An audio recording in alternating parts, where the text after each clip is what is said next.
Bonjour à toutes et à tous, soyez les bienvenus. Est-ce que vous allez bien? Amen. On est dans la joie ce matin de pouvoir se retrouver, on est dans la joie de pouvoir louer, adorer notre Dieu. On va le faire avec des chants bien évidemment, on va écouter la prédication de la parole. Et je vous propose ce premier chant qui nous dit « Hosanna ». Amen. Nous t'accueillons Seigneur. La Bible dit que le Seigneur se plaît au milieu des louanges de son peuple. Et nous voulons chanter ce chant qui nous dit « Bienvenue, sois le bienvenu parmi nous et vraiment que tu puisses agréer nos louanges. » Alors de tout notre cœur, avec la joie qui est dans notre cœur, on peut chanter ce chant « Hosanna ». Un chant s'élève, les yeux se tournent vers toi. Parce que quand on tourne les regards vers l'Éternel, on est rayonnant de joie. Alors je vous propose, si vous le voulez, si vous pouvez, de vous lever à votre place et puis de chanter avec nous ce chant « Hosanna ».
Te voyant, nous retrouvons la force de vie. Quand nous sommes en ta présence, nos craintes fuient, elles s'enfuient. Hosanna, Hosanna, tu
es le roi, le sauveur, à toi la gloire et l'honneur.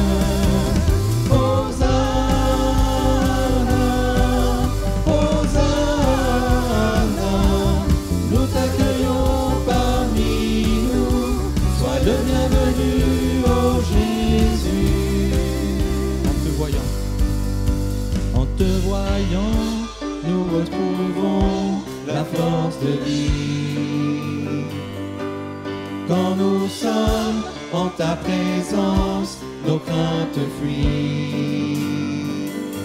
En te voyant, nous retrouvons la force de vie. Quand nous sommes en ta présence, nos craintes fuient, elles s'enfuient.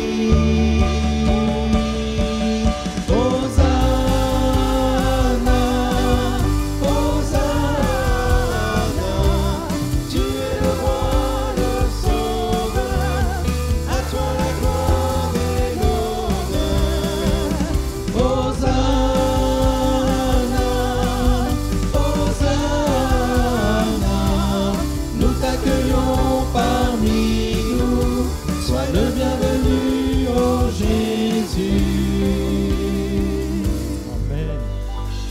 le bienvenu au milieu de nous, Seigneur, qu'on te soit vraiment reconnaissant pour ce grand amour. Merci pour la croix, pour le prix payé. Tu as tout offert pour moi.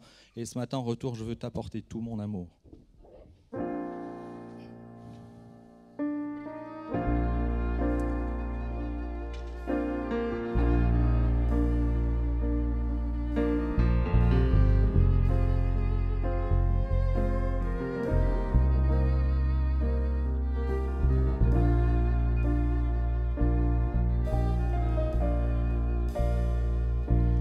Merci pour la croix, pour le prix payé, car tu t'es donné sans rien retenir.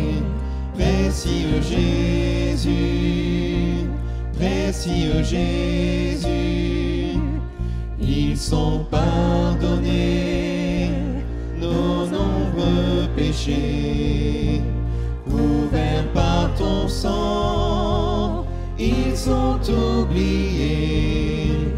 Merci Jésus, merci Jésus. À toi mon amour, tout mon cœur Seigneur. Je ne comprendrai jamais pourquoi tu m'aimes. Tu es mon bonheur, ma suprême joie. Mais voici le plus grand miracle à mes yeux, c'est que je fais ta joie. C'est pour nous guérir que tu as souffert. Tu as pris nos peurs, donné ton amour. Précieux Jésus, précieux Jésus, tout est accompli, tu as triomphé, tu peux nous sauver si parfaitement. Merci Jésus, merci Jésus, à toi mon amour, tout mon cœur Seigneur. Je ne comprendrai jamais pourquoi tu m'aimes. Tu es mon bonheur, ma suprême joie. Mais voici le plus grand miracle à mes yeux, c'est que je fais ta joie. À toi mon amour, tout mon cœur Seigneur. Je ne comprendrai jamais pourquoi tu m'aimes. Tu es mon bonheur, ma suprême joie. Mais voici le plus grand miracle à mes yeux, c'est que je fais ta joie. Amen, gloire à Dieu. Jésus est mort à la croix pour nos péchés et on veut vraiment lui offrir toute notre reconnaissance.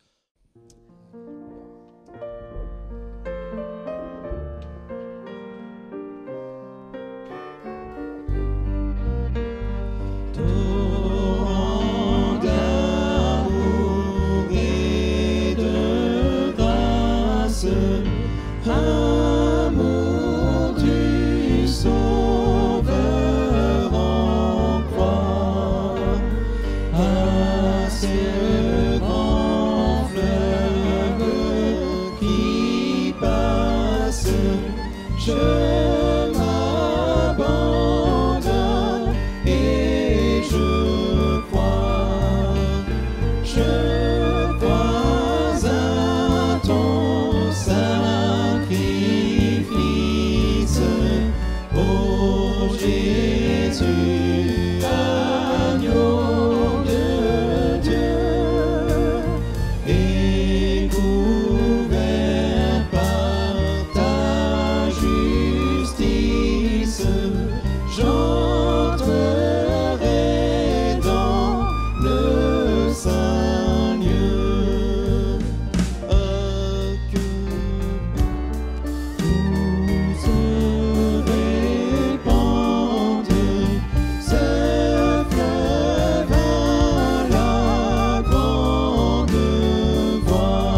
louer et t'adorer de tout mon cœur, Seigneur, parce que tu es mort à la croix pour mes péchés.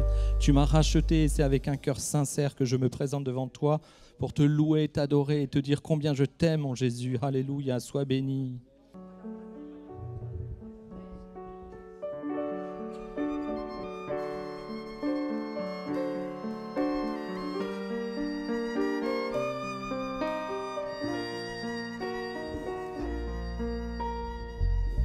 À Dieu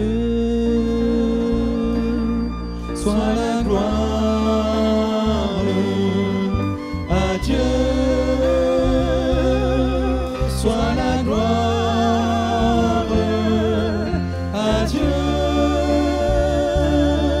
soit la gloire pour les choses qu'il a faites. Par son sang, il m'a sauvé, par sa puissance, il m'a relevé. À Dieu soit la gloire pour les choses qu'il a faites. À Dieu soit la gloire, à Dieu soit la gloire, à Dieu soit la gloire pour les choses qu'il a faites. Par son sang, il m'a sauvé, par sa puissance, il m'a relevé. À Dieu soit la gloire pour les choses qu'il a faites. Amen. Gloire à Dieu. Alléluia. On salue nos amis internautes. On les bénit au nom de Jésus. Et puis, on se salue les uns et les autres, même si on ne peut pas se contacter, s'embrasser, se saluer de main à main. Mais le cœur y est. On se bénit au nom de Jésus. Amen. Hein. Nous poursuivons nos réflexions sur l'homme de Dieu qui a marqué son temps. De qui s'agit-il ? De David. David, un homme, une destinée. Et nous avons ouvert un grand chapitre pour commencer, que j'ai intitulé « L'appel de David ». Nous nous sommes arrêtés sur l'appel et le cœur. David, homme, selon le cœur de Dieu. L'appel est lié à la disposition du cœur. Nous avons aussi médité sur l'appel et le regard. Dieu dit « j'ai vu ». J'ai vu parmi ses fils, les fils d'Isaïe, celui que je désire pour roi. Et nous l'avons souligné, martelé, le regard de Dieu diffère de celui des hommes. Et ce matin, nous allons nous intéresser à l'appel. C'est le troisième point de notre grand chapitre, l'appel et David. L'appel est l'onction. L'Éternel a oint David. Et nous allons lire ensemble dans le premier livre de Samuel, 2 versets à ce sujet. Premier livre de Samuel, au chapitre 16, le verset 3. 1 Samuel 16, verset 3. Dieu dit au prophète Samuel, « Tu inviteras Isaïe au sacrifice. Je te ferai connaître ce que tu dois faire. Et tu oindras pour moi celui que je te dirai. » Et puis au verset 12, ce ne sont pas les frères de David qui ont été choisis, mais, nous lisons verset 12, Isaïe, le papa donc de David, l'envoya chercher. Il était blond, avec de beaux yeux, une belle figure. L'Éternel dit à Samuel, « Lève-toi, oins-le, car c'est lui. Samuel prit la corne d'huile et l'oignit au milieu de ses frères. L'Esprit de l'Éternel saisit David.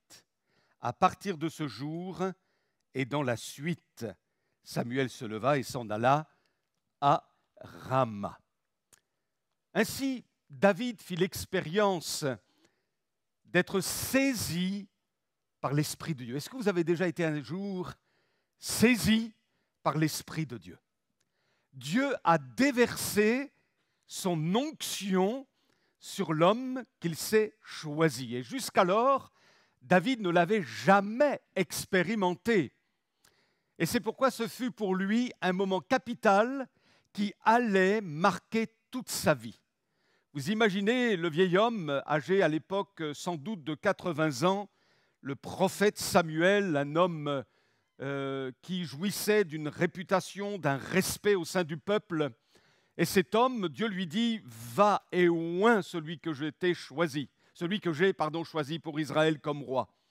Alors le vieil homme s'approche, doté ou muni d'une corne, sans doute la corne d'un animal, d'un bélier. Et cette corne pouvait à peu près contenir 75 centilitres d'huile. Et voici que Dieu révèle que ce petit gars de 17 ans, c'est le roi d'Israël, le second roi d'Israël. Alors, l'homme de Dieu déverse sa corne, il déverse l'huile sur la personne de David. Ça devait être impressionnant quand même. Rien à voir avec ce que nous appelons l'onction d'huile. Vous savez, petite goutte comme ça qu'on met sur la tête. Mais là, vraiment, pour le coup, c'est complètement l'huile qui est déversée sur tout le corps, toute la personne de David. À tel point que David, suite à cette onction, était gras. Tous ses vêtements étaient imprégnés d'huile. Ce qui signifie pour nous que toute sa personne était imbibée d'Esprit Saint. Et puis lui, il a même certainement fini par se répandre par terre. Ce qui veut dire que par la suite, la vie de David a laissé les marques de Dieu, les marques du Saint-Esprit.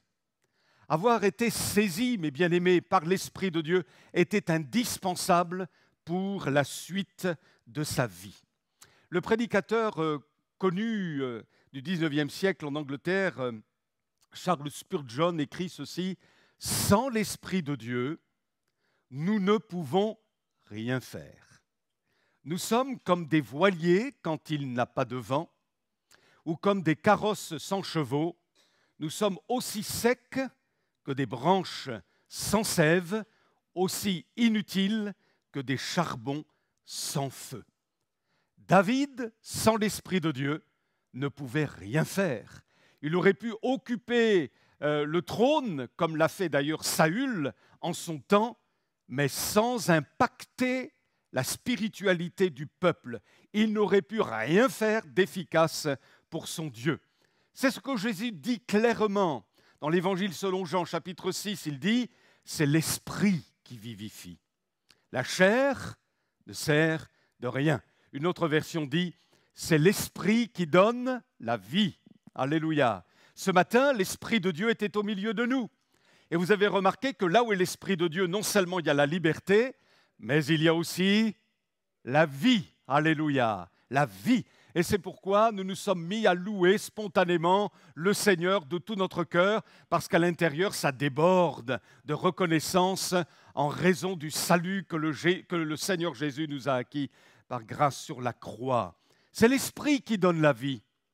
L'homme n'aboutit à rien par lui-même. Les musiciens ont besoin d'être remplis du Saint-Esprit. Quelle que soit la nature de notre service, nous avons besoin d'être remplis du Saint-Esprit. Plus que d'être compétents, bien que cela ne soit pas à mettre de côté, bien entendu. Mais l'essentiel, c'est d'être remplis de l'Esprit. Les chantres, même s'ils ont une belle voix, et tant mieux, ont besoin d'être remplis du Saint-Esprit.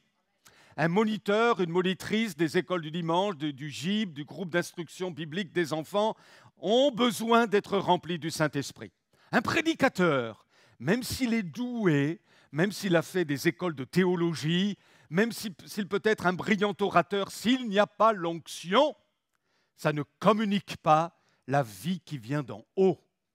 Je me souviens de ce pasteur, maintenant bien âgé, qui a marqué ma vie, je peux le dire, le frère Lucien Vivier, qui a été pasteur pendant de longues années en Algérie et ensuite à Marseille. Et ce frère nous enseignait comme un patriarche.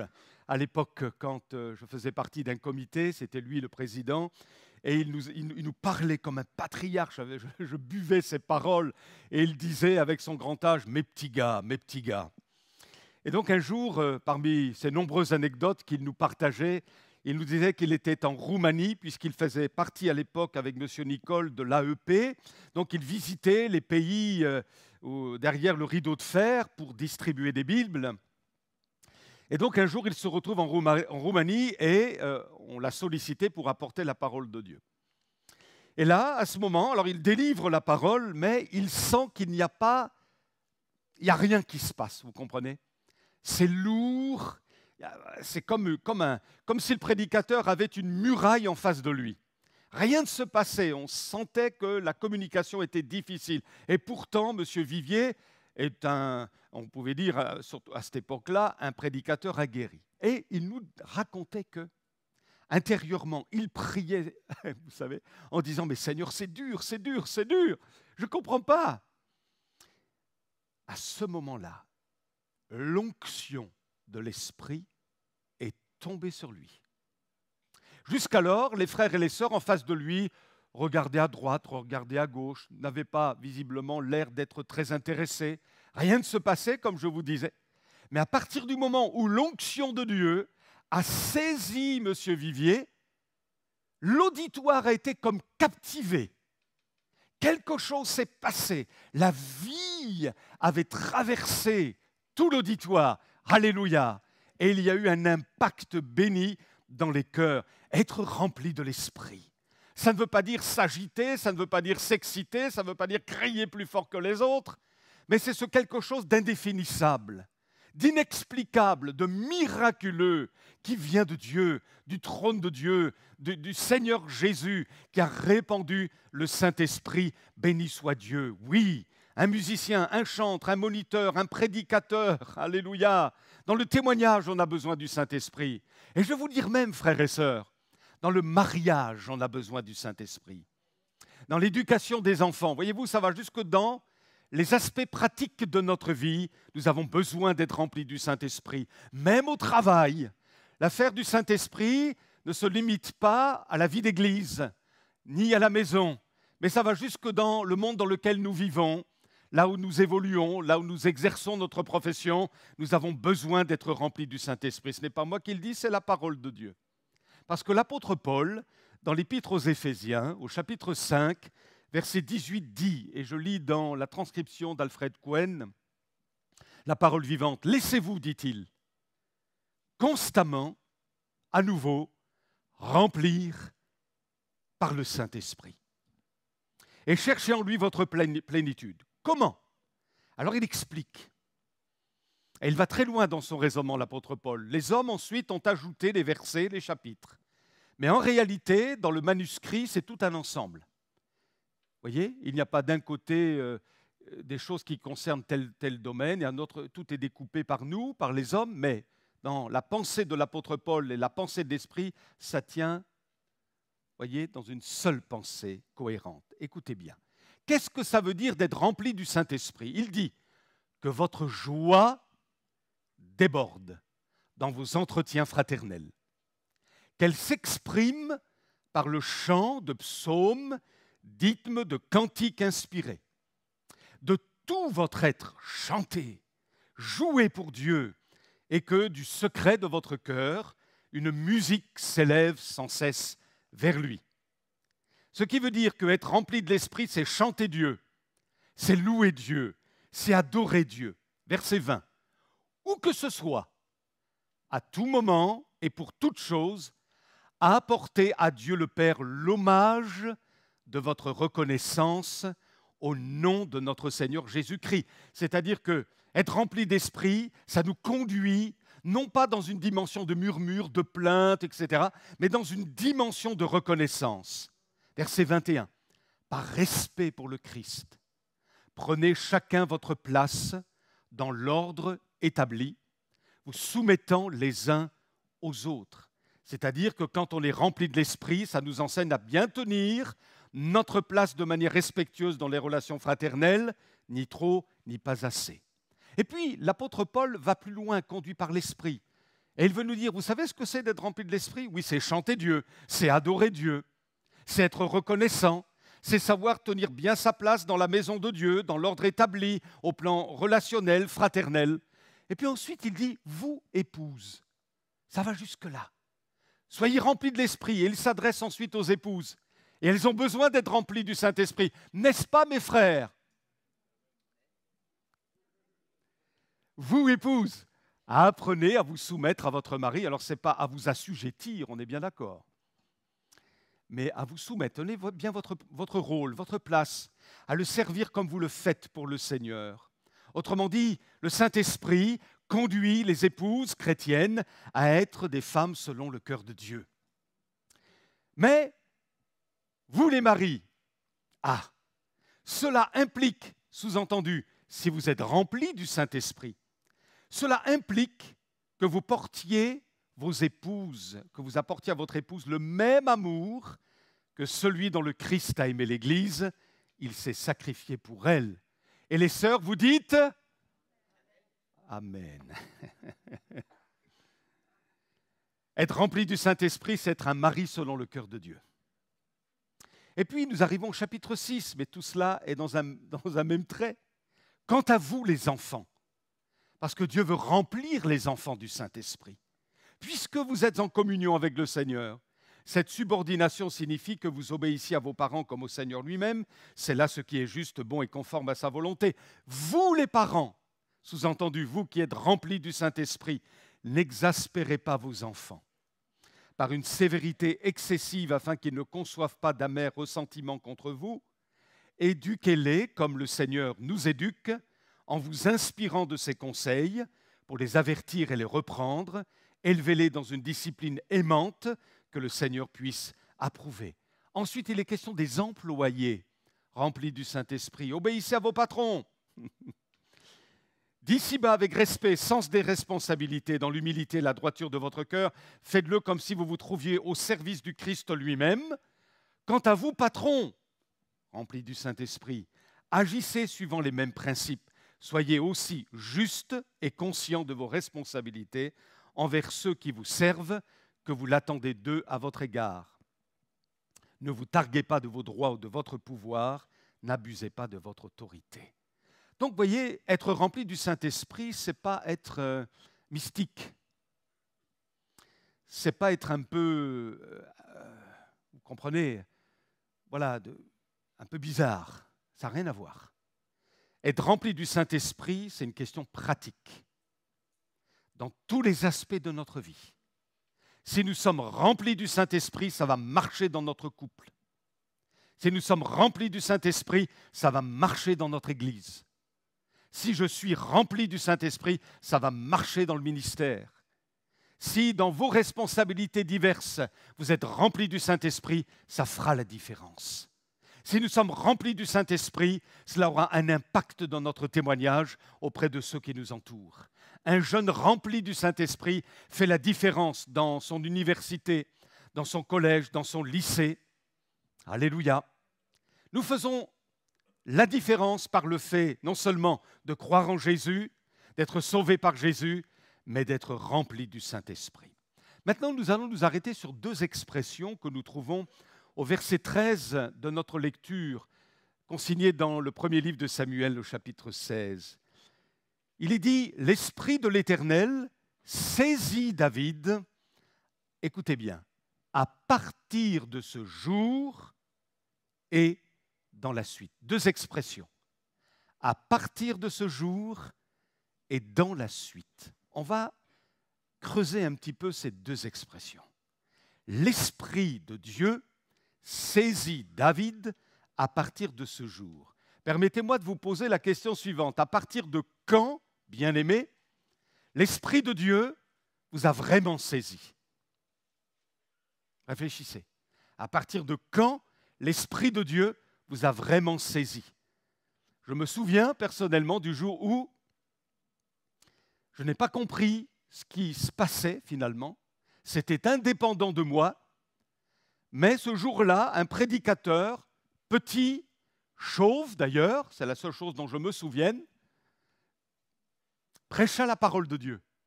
J'avais entendu X prédications, de nombreux messages, mais jamais je n'avais vraiment livré mon cœur à Jésus jusque-là. Et ce jour-là, allez comprendre pourquoi ce prédicateur que je ne connaissais pas du tout, à l'occasion d'un camp de jeunesse, prêche d'une manière très simple la parole. Il fait un appel, je suis saisi. Saisi, bousculé, impacté, renversé. Et vous avez sans doute vécu cela. Le jour où vous avez donné votre cœur à Jésus, il s'est passé quelque chose qui n'appartient pas à l'homme, mais qui appartient à l'Esprit de Dieu. L'Esprit de Dieu qui convainc de péché, de justice et de jugement, et qui nous fait aussi naître de nouveau. C'est à partir de ce jour que l'Esprit nous a saisis. Lorsque vous et moi, nous sommes nés de nouveau. D'ailleurs, j'espère que tout le monde dans cette salle est né de nouveau. Et j'espère que nos amis internautes aussi, vous qui m'écoutez là, maintenant, vous êtes nés de nouveau. Alléluia. Par la puissance du Saint-Esprit. Jésus dit dans l'Évangile selon Jean chapitre 3, « À moins de naître d'eau, c'est-à-dire d'esprit, personne ne peut entrer dans le royaume de Dieu. Ce qui naît d'une naissance naturelle, c'est la vie humaine naturelle. Ce qui naît de l'esprit est animé par l'esprit. Ne sois donc pas surpris si je t'ai dit, il vous faut renaître d'en haut. Le vent souffle où il veut, et tu en entends le bruit, mais tu ne sais d'où il vient ni où il va. Il en est ainsi pour quiconque est né de l'esprit. » Naître de nouveau. À partir de quand l'Esprit de Dieu nous a saisis? Quand on est né de nouveau. Quand on s'est converti. Quand on a capitulé devant Jésus. Quand les écailles de nos yeux sont tombées. Quand notre cœur a été déchiré par la puissance de Dieu. Parce que notre cœur était dur et voilà qu'il s'est ouvert. Et à partir de là, l'Esprit de Dieu a élu domicile en nous. Quand l'Esprit de Dieu s'établit-il en nous? Au moment de la nouvelle naissance. Jésus dit ceci dans l'Évangile selon Jean, chapitre 14, versets 16 et 17. « Je prierai le Père, et il vous donnera un autre consolateur, afin qu'il demeure éternellement avec vous. L'Esprit de vérité que le monde ne peut recevoir, parce qu'il ne le voit point et ne le connaît point. Mais vous le connaissez, car il demeure avec vous, et il sera en vous. Ne savez-vous pas, dit l'apôtre Paul aux Corinthiens, pourtant ce n'était pas l'élite, les chrétiens de Corinthe, mais néanmoins, l'apôtre Paul leur dit, conduit par l'Esprit de Dieu, ne savez-vous pas que vous êtes le temple du Saint-Esprit? Mon frère, ma sœur, bien-aimé, est-ce que vous réalisez encore que vous êtes l'habitation de Dieu en l'Esprit? Est-ce que vous réalisez encore que l'Esprit de Dieu a élu domicile en vous? Le commentaire biblique contemporain dit ceci. Nous devons garder en tête que le Saint-Esprit n'est pas juste un sentiment agréable, une émotion puissante ou un débordement momentané. C'est une personne qui est venue habiter en nous. Il ne fait pas de va-et-vient, mais demeure dans nos cœurs, nous rendant capables de servir le Seigneur de la manière qui lui soit agréable. Frères et sœurs, j'ai envie de vous dire ceci. Vous et moi, nous avons reçu une onction royale, à l'image de David. Souvenez-vous de ce verset que nous voulons considérer comme le fil d'or de nos études sur David, Romains 5, 17. Ceux qui reçoivent l'abondance de la grâce et du don de la justice régneront dans la vie par le seul Jésus-Christ.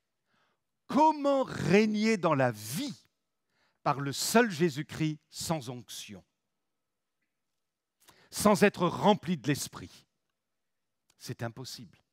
Oswald Sanders, auteur du livre « Devenir adulte par le Christ », a écrit « Certains croyants survivent, d'autres vivent, mais il en est peu qui règnent.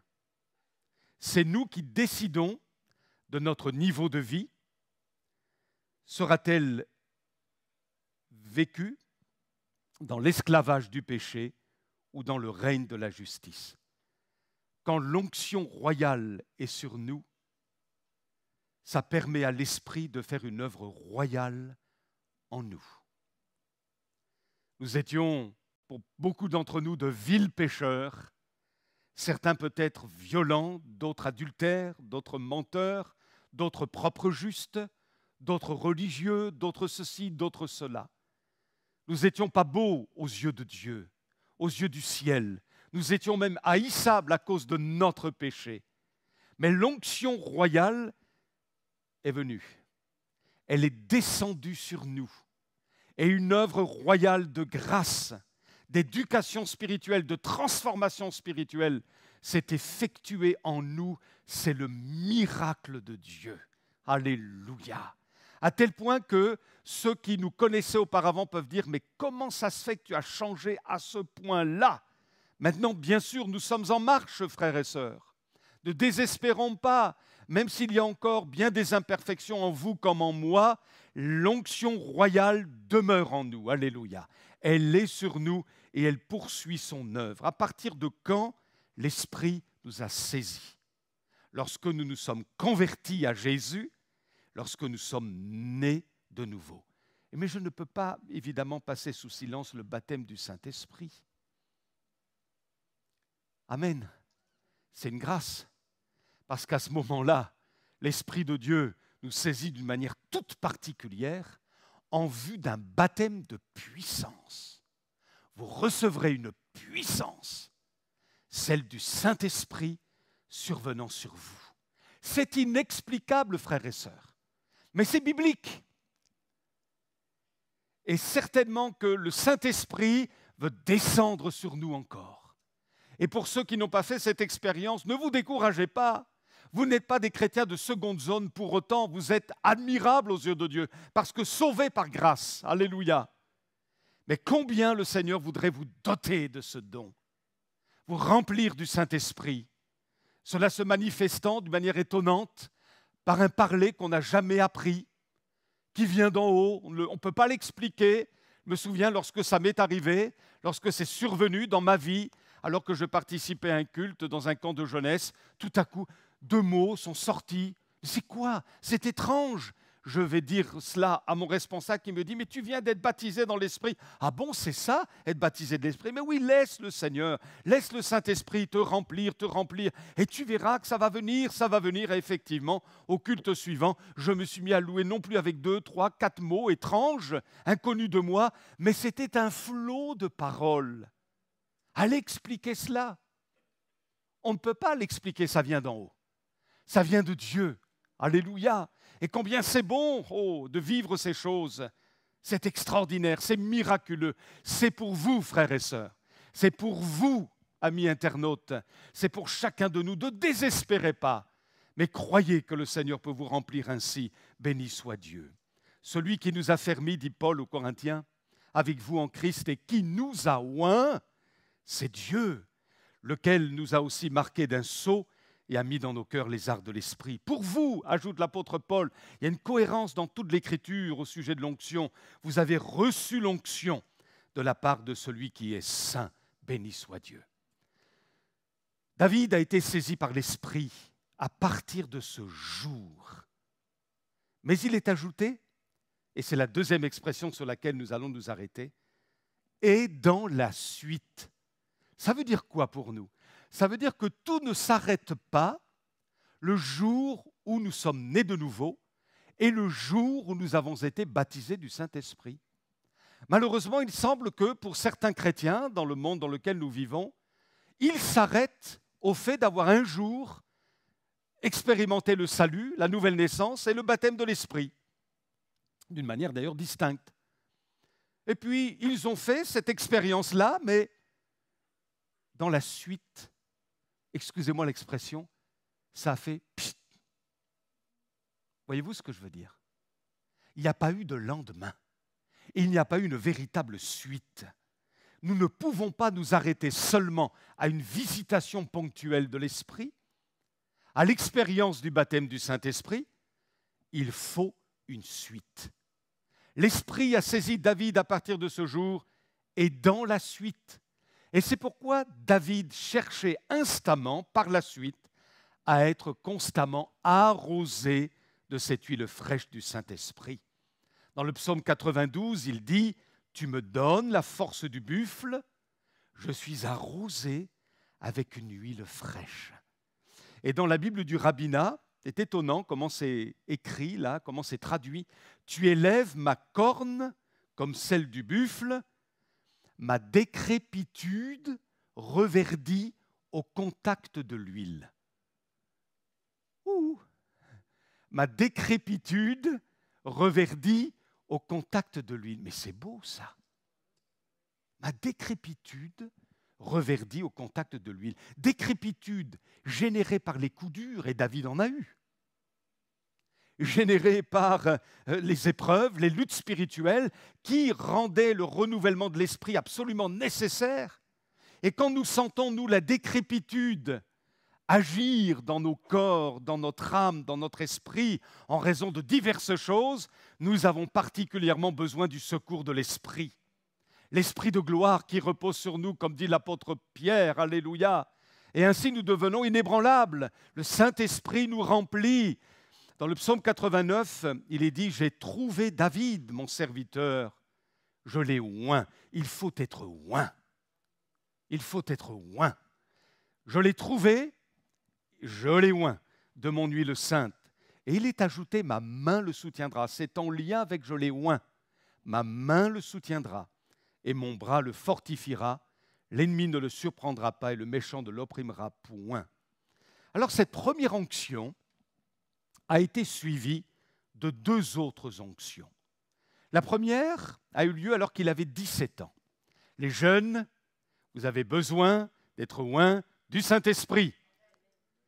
Vous avez entendu les jeunes dire Amen, vous?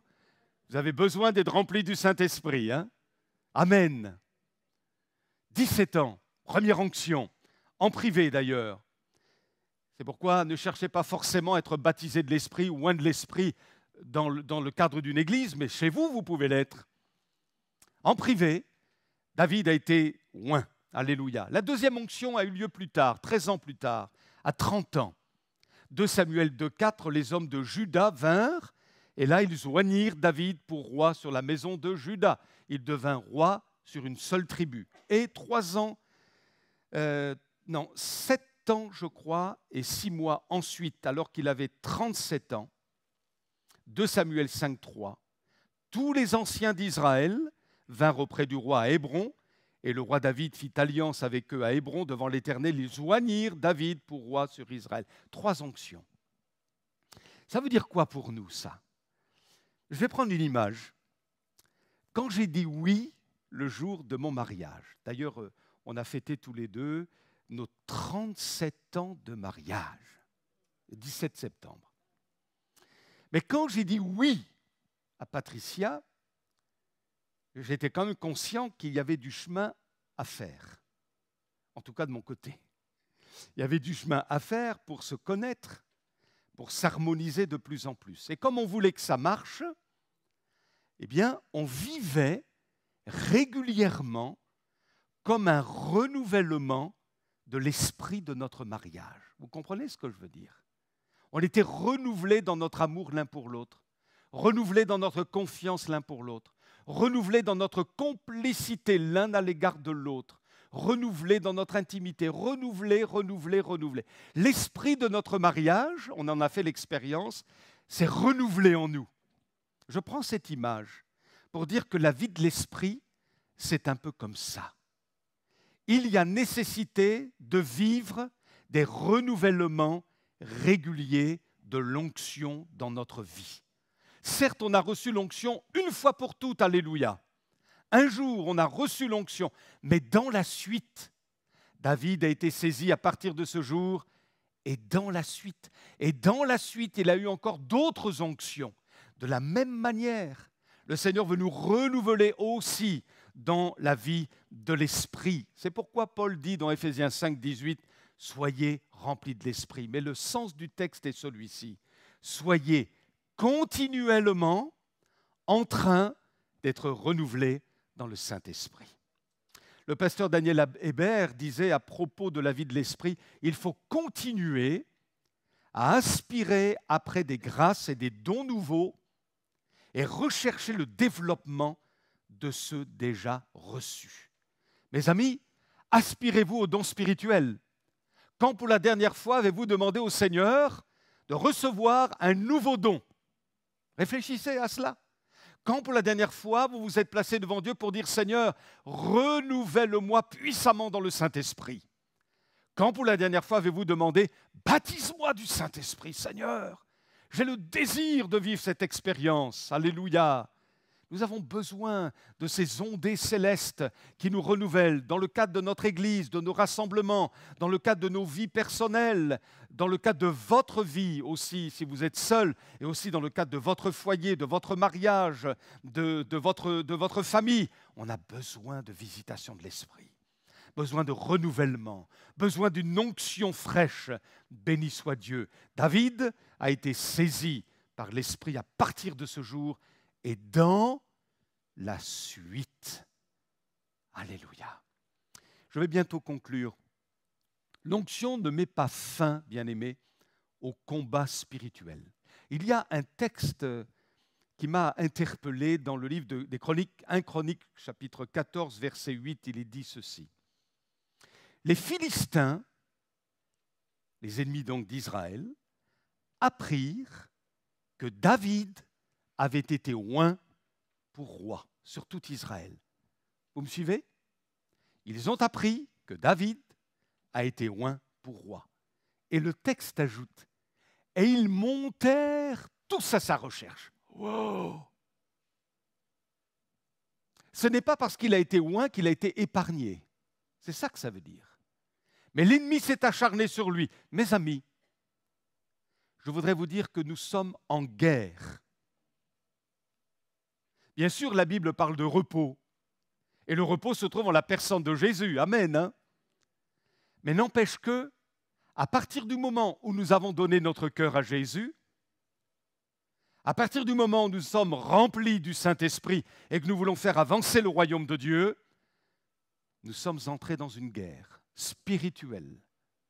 Et l'ennemi de nos âmes, Satan, les puissances de ténèbres, toutes ces choses, ça nous dépasse, mais c'est comme ça, veulent nous détruire d'une manière ou d'une autre.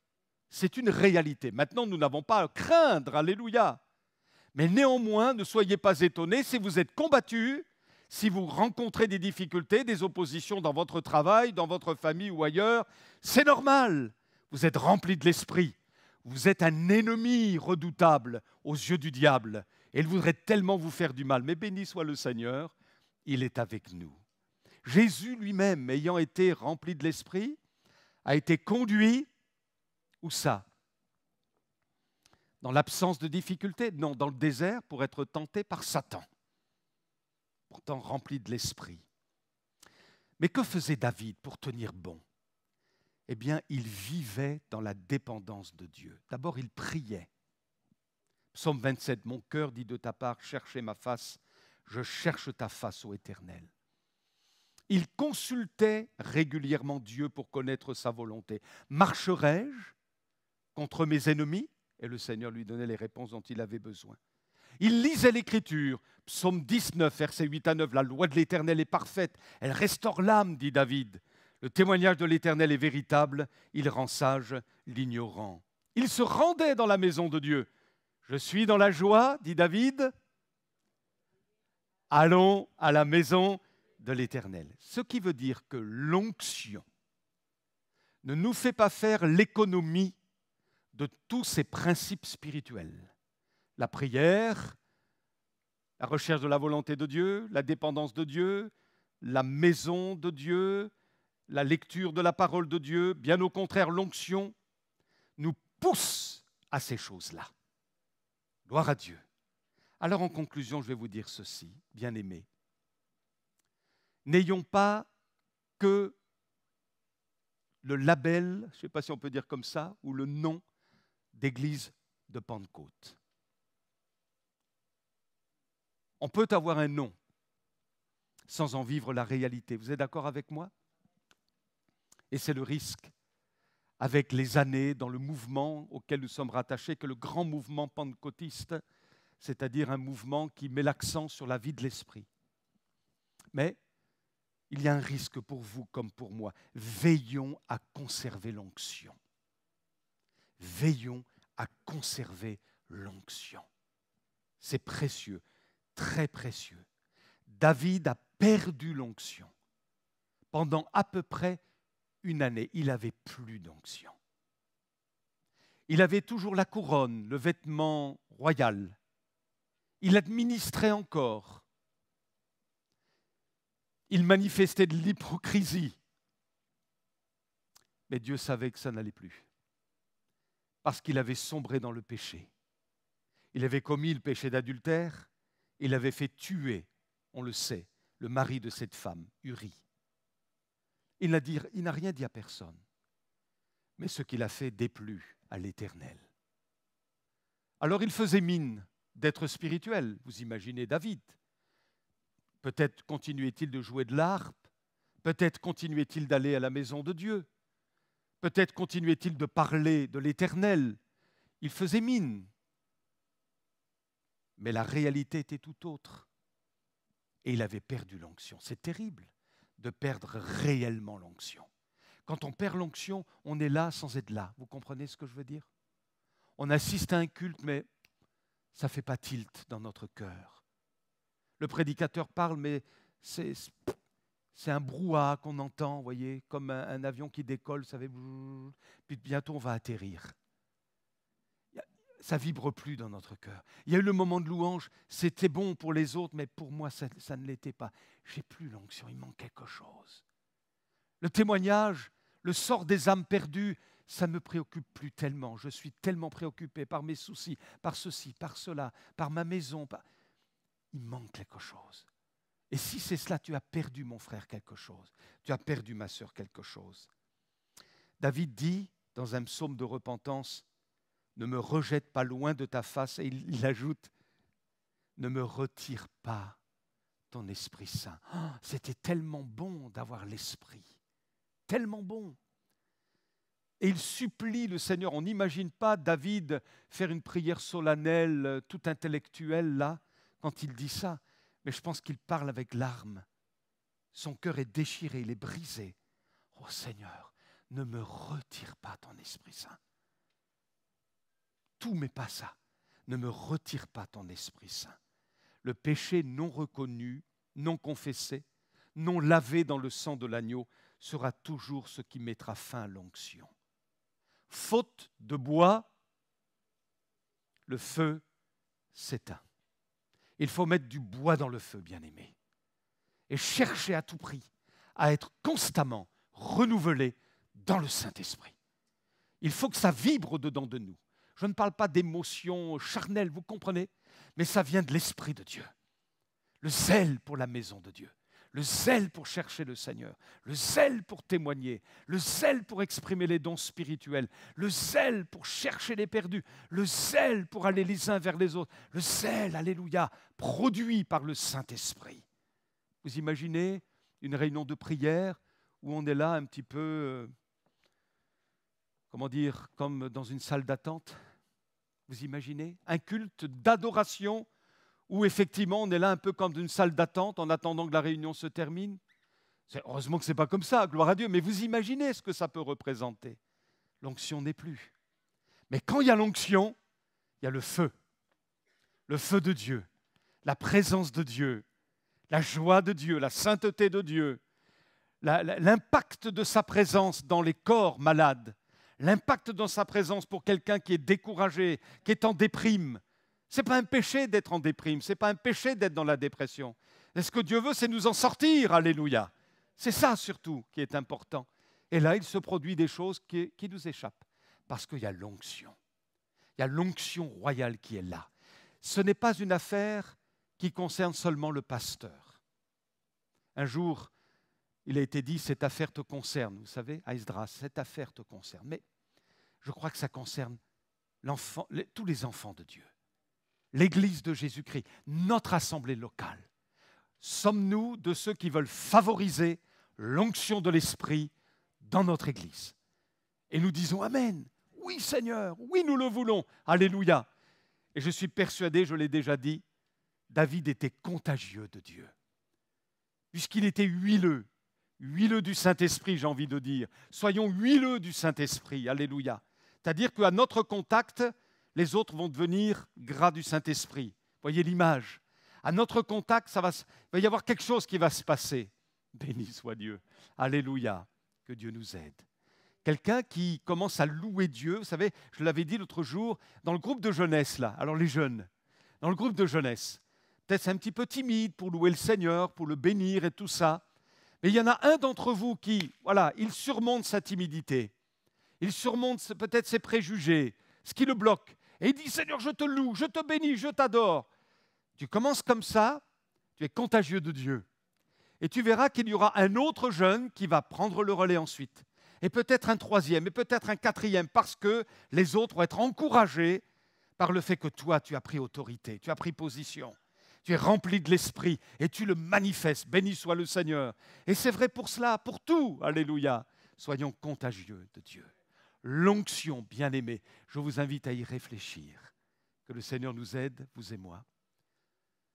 Ça vient d'en haut, ça vient de Dieu, c'est inexplicable. Mais c'est écrit, on en a besoin. David ne pouvait pas poursuivre sur cette onction. Nous ne pouvons pas aller plus loin sans l'onction renouvelée sur chacun de nous. Que Dieu nous soit en aide.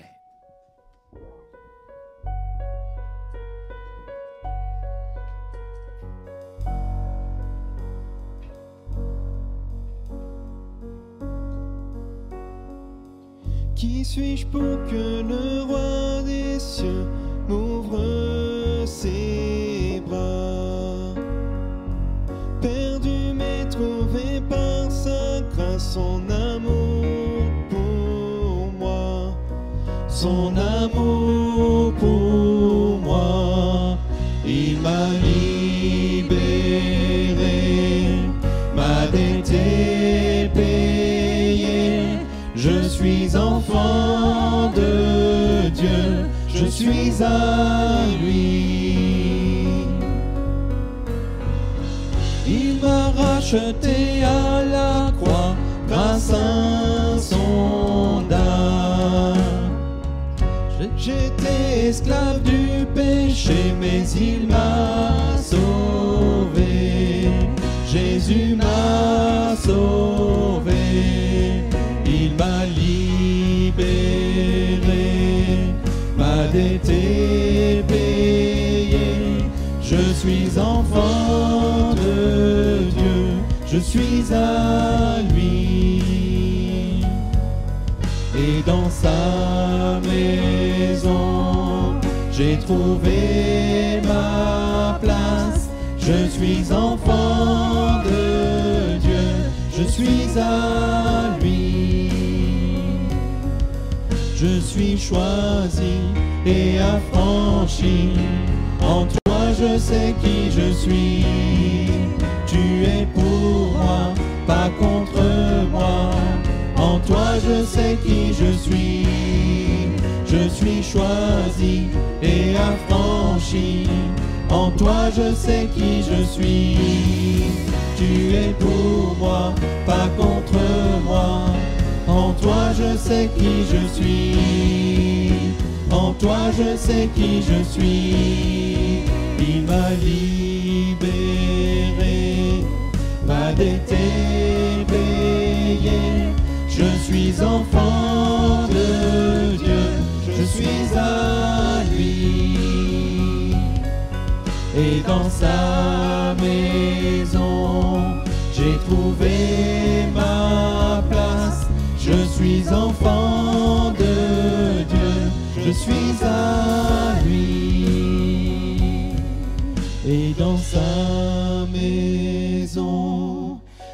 trouvé ma place. Je suis enfant de Dieu, je suis à lui. Amen. Gloire à Dieu.